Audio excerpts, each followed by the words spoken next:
Salam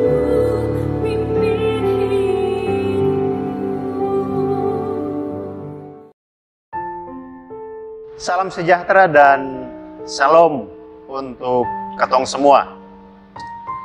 Di saat ini kita kembali ada dalam ibadah pergumulan khusus untuk 100 hari berdoa. Dan adalah kita pada saat ini di hari yang ke-49. Sebelum kita mempelajari firman Tuhan di saat ini, mari kita tunduk kepala dan kita berdoa.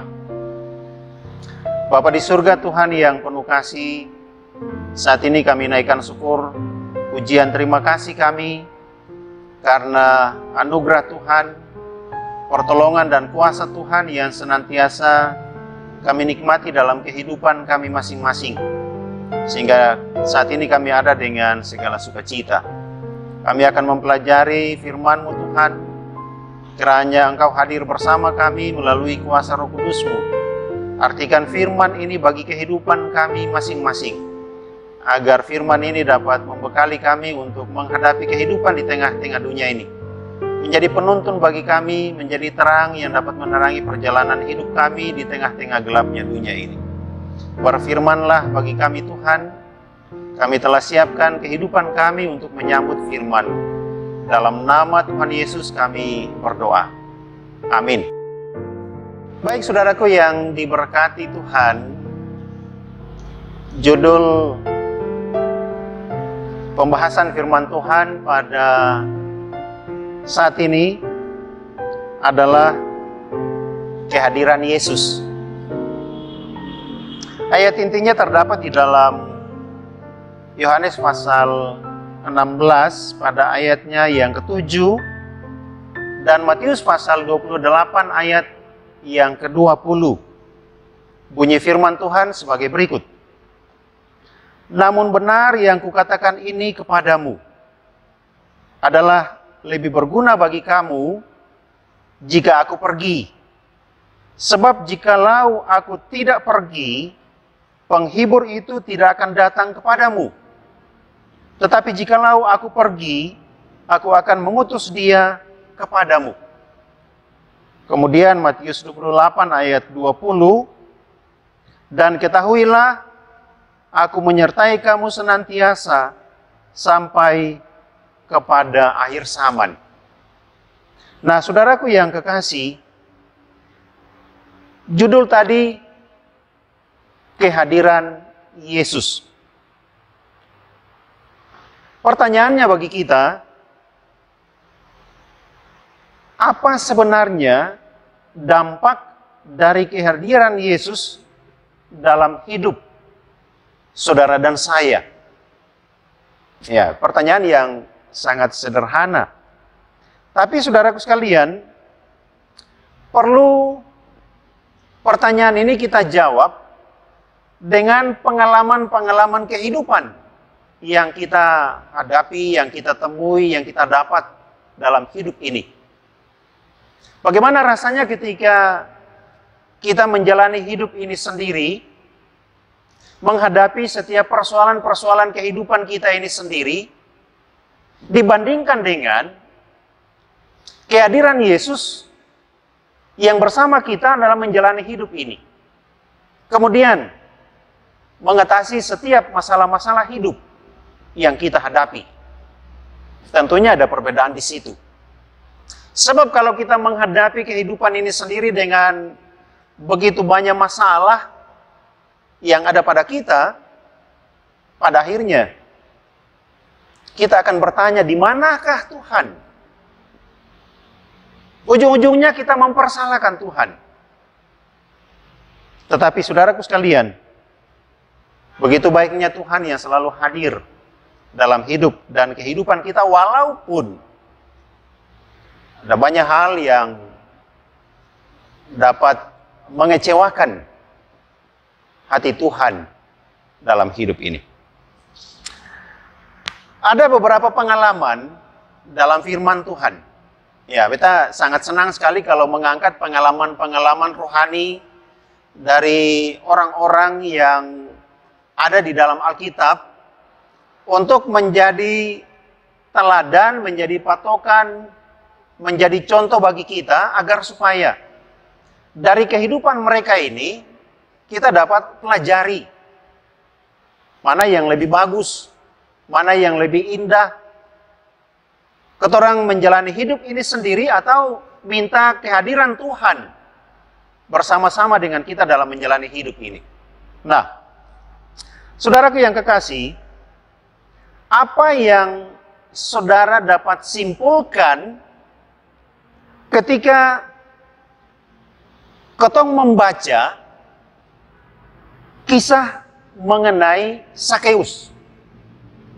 Ya, tentunya ketika ketorang masih kecil, ya papa mama sering bercerita mengenai Sakeus.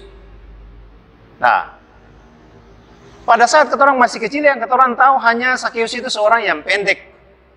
Dia adalah merupakan seorang pemungut cukai.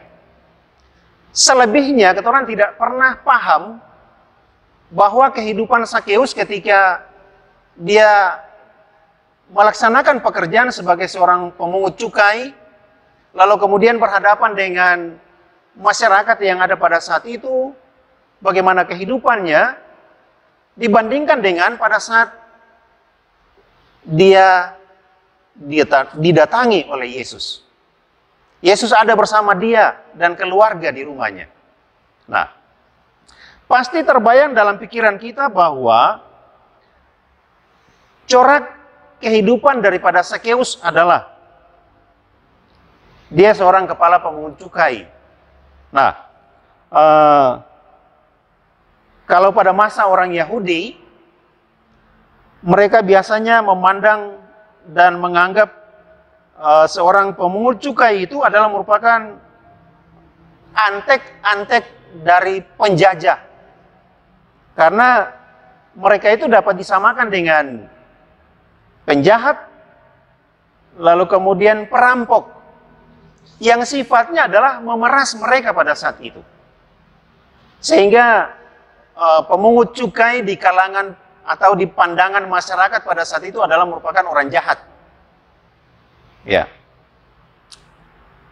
Kemudian yang kedua, Sakeus ini adalah merupakan seorang yang memang pendek.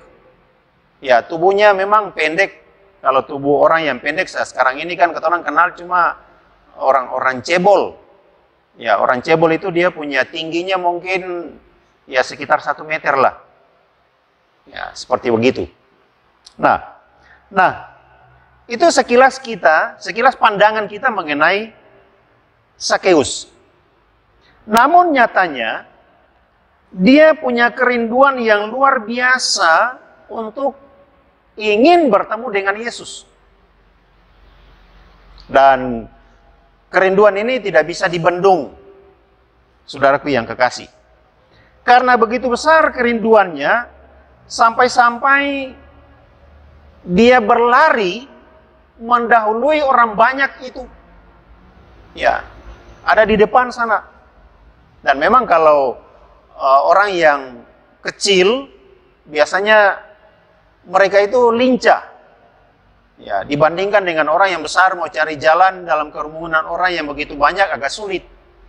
Tapi kalau tubuh kecil ya mereka bisa secepatnya ada di depan.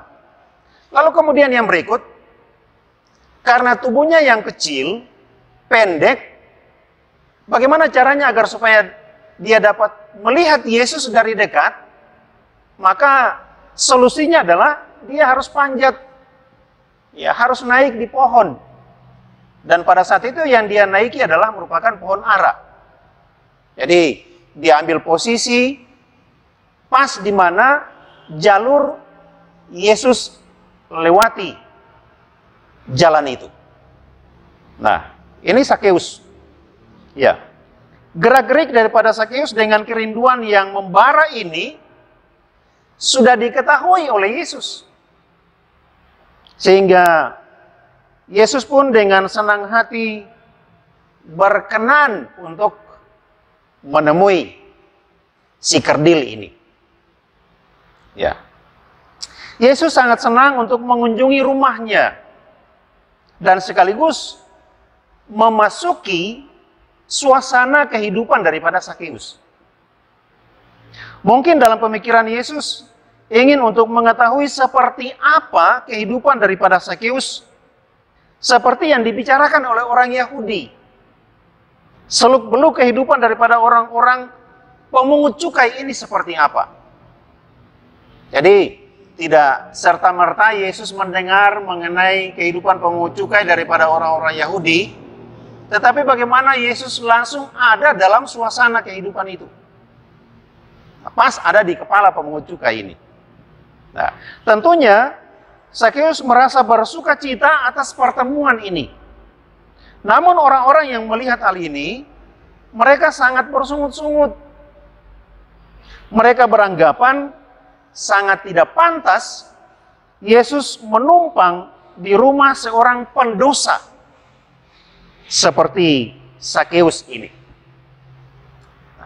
Sebaliknya, bagi Sakeus, kehadiran Yesus sangat berarti bagi hidupnya.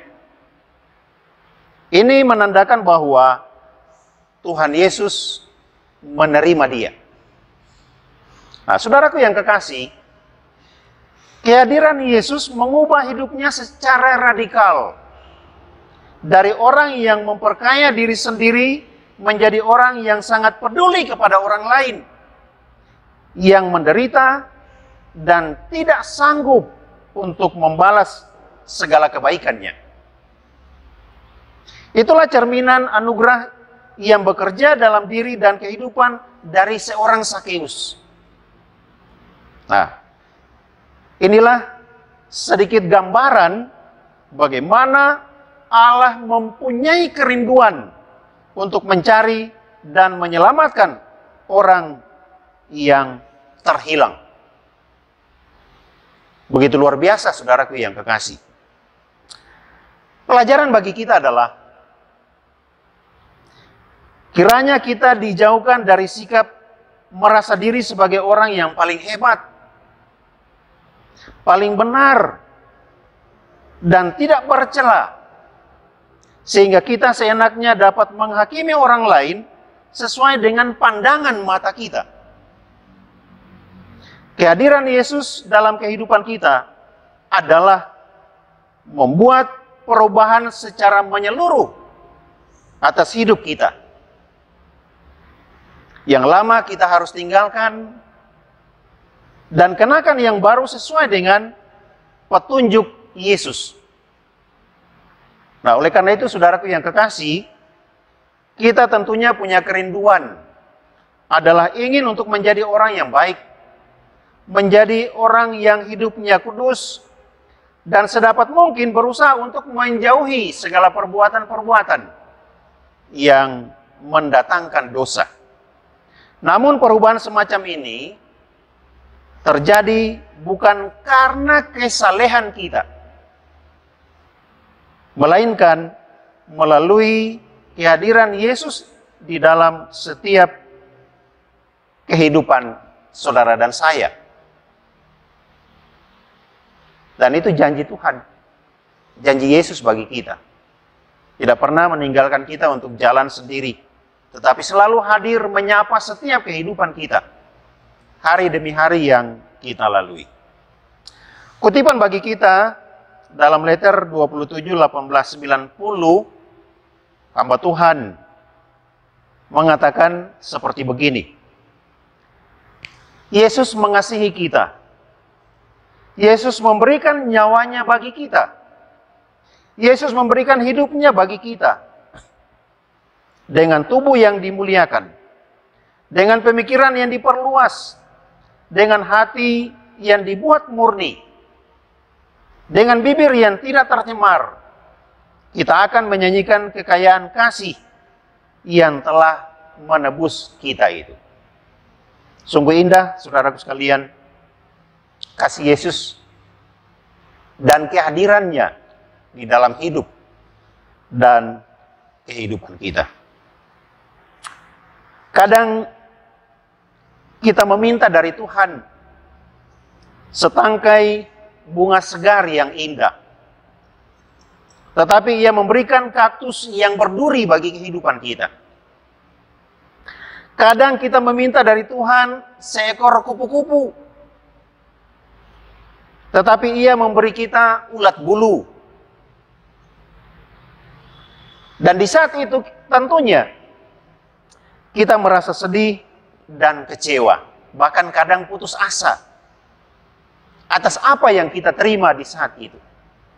Namun saudaraku sekalian, seiring berjalannya waktu, kaktus berduri itu dapat menghasilkan bunga yang indah.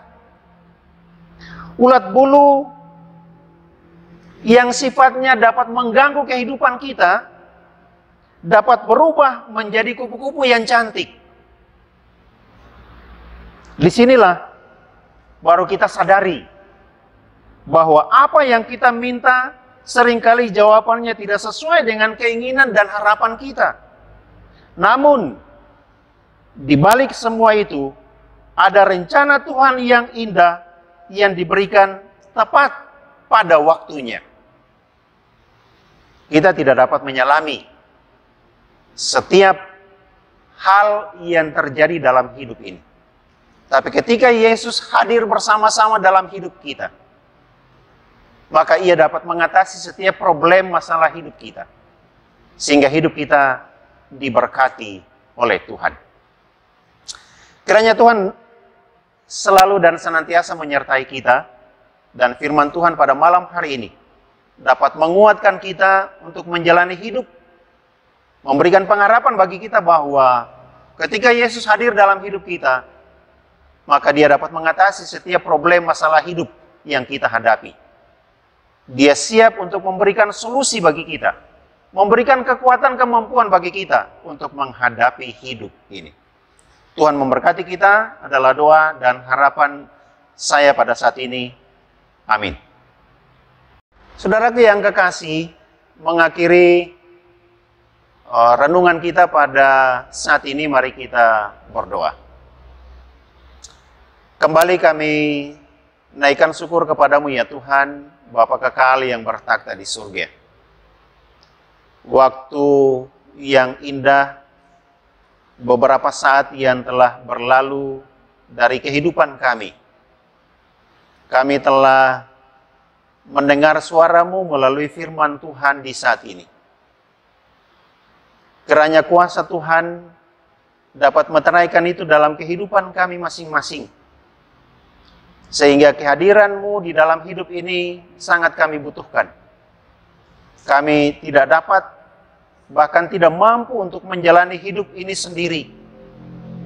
Oleh karena itu Tuhan, Engkau hadir bersama kami, memberikan kekuatan, kemampuan, dan solusi bagi kami masing-masing untuk menghadapi hidup ini dengan sejumlah permasalahan-permasalahan kehidupan yang kami hadapi. Tolong kami, berikan kekuatan bagi kami Tuhan, berikan kelepasan bagi kami, sehingga kami menang dalam menghadapi setiap tantangan dan cobaan hidup ini. Kami berdoa untuk setiap kehidupan kami masing-masing.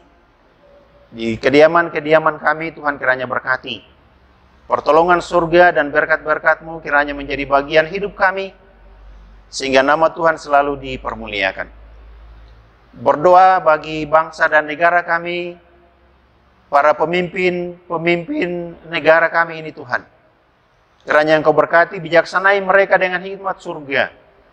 Sehingga dalam situasi kondisi yang sementara kami hadapi di saat ini, penyebaran COVID-19 yang merajalela di mana-mana, biarlah kiranya kuasa Tuhan menyertai para pemimpin, para medis, agar supaya mereka dapat melakukan yang terbaik dalam setiap rencana dan rancangan mereka untuk mengatasi situasi dan kondisi yang ada pada saat ini. Jaga, lindungi, pagari mereka Tuhan, berikan kekuatan, kemampuan surga. Berdoa kami bagi para pasien yang terpapar COVID-19 ini, dalam perawatan mereka di rumah sakit dimanapun mereka berada. Tuhan kiranya mampukan mereka dalam menghadapi tantangan hidup ini. Dalam setiap pergumulan mereka Tuhan kiranya berkati, agar supaya mereka dapat disembuhkan dengan kuasa kesembuhan yang hanya berasal daripada-Mu. kembali ke dalam kehidupan keluarga. Di sanalah nama Tuhan dipermuliakan. Berdoa bagi para pemimpin gereja kami, dari General Conference, divisi, uni, daerah, sampai pada jemaat, dan bahkan cabang sekolah sahabat. Hamba-hamba Tuhan yang berada di ladang mereka masing-masing, bersama-sama dengan jemaat-Mu. Tuhan berkati mereka, berikan kekuatan kemampuan surga bagi mereka dalam setiap pelayanan yang mereka buat, sehingga berada bersama dengan jemaat memberikan kekuatan, memberikan motivasi, memberikan pengharapan atas kehidupan yang sementara dijalani di saat ini, Tuhan. Tuhan Bapa di surga, banyak hal yang kami mau bilang kepadamu, tetapi lebih banyak yang perlu kami syukuri karena kasih dan pertolongan-Mu yang indah. Terpujilah nama-Mu Bapa, inilah doa kami, mengampuni salah dan dosa kami yang begitu banyak ya Tuhan. Dalam nama Yesus kami sudah berdoa dan mengucap syukur kepada Bapa di surga. Amin. Demikianlah saudaraku yang kekasih, renungan kita pada saat ini. Tuhan kiranya menyertai dan memberkati kita semua. Sampai ketemu dalam renungan yang akan datang. Salam dan salam sejahtera untuk kita semua.